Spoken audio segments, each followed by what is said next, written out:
This is the part I love about the Philippines.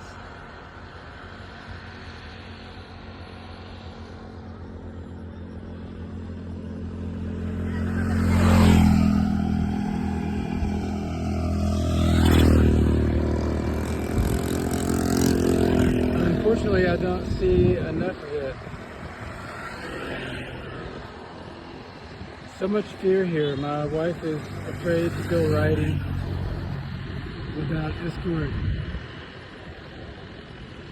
Can't ride to the mountains without family members stacking us up.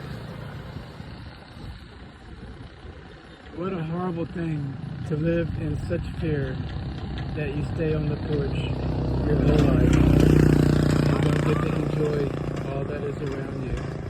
That's why we're going to the USA.